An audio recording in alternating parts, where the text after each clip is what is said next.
ওই তো মানে কল্যাণী তোকে সমস্ত রাস্তাঘাট আমি দেখিয়ে দিলাম। এই রাস্তাটা এমস এর রাস্তা, দেখ বাঁদিকে এমস হসপিটাল আছে।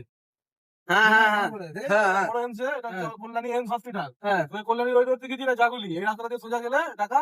হ্যাঁ ভালো করে দেখেন, এই রাস্তা সোজা গেলে বাঁদিকে কৃষ্ণনগর, ডান দিকে গেলে বারাসাত। হ্যাঁ ঠিক আছে, তোকে হ্যাঁ। বলতে লাগবে না তো? না না না, সব মনে জানি আমি, বুঝে গেছিস তো? একদম।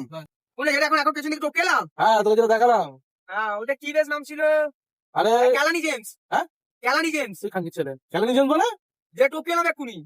ওদের গুদমানি বেড়া, ওটা কল্যাণী এমস। মানে খানকির ছেলে করতে দেখ, খেলানি জেমস খুঁজে পেয়েছে দেখ গুদমানি বেড়া। আর রাস্তা বুঝতে পেরেছিস তো? রাস্তাটা ঠিক, মানে এই রাস্তাটা ঢুকবো কোন দিক দিয়ে? এই দেখ গুদমানি বেড়া, এতক্ষণ ধরে আমি কাকে বোঝাচ্ছিলাম? আরে আমাকে বোঝাচ্ছিল, আমি বুঝতে পারছি না। তোদের সব হবে তো ঘাড়লালি। হ্যাঁ, আমি সব বুঝে গেছি। আরে এই রাস্তা, আচ্ছা আচ্ছা বুঝে গেছি, মানে ওখান থেকে হেলিকপ্টার করে আসবে, যে জায়গাটা চিনি এখানে নিয়ে পড়বো, নেমে এখান থেকে গাড়ি নিয়ে চলে যাবো। আর গাড়িটা কি গুদমানি তো বাবা এসে দিয়ে যাবে নাকি?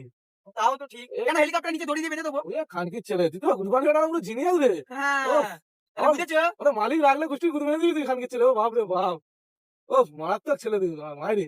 মানে এইসব বুদ্ধিগুলো গুদমানি তোর মাথায় কি করে আসে? খানকির ছেলে তোকে আমেরিকা দিবি কোন দিন ওরা নিয়ে নিয়েছে। ও মানে হেলিকপ্টারে করে আমার গাড়িকে ঝুলিয়ে নিয়ে আসবে। ও খানকির ছেলে, বাপ রে বাপ। হ্যাঁ, তুই আমাকে গাড়ি চালানো শিখতে পারবি না, বুঝলি? আমি পারবো না, আমার ক্ষমতা নেই। তোকে গাড়ি চালানো শেখা আমার একদম ক্ষমতা নেই। ও বড় খানকির ছে আমার।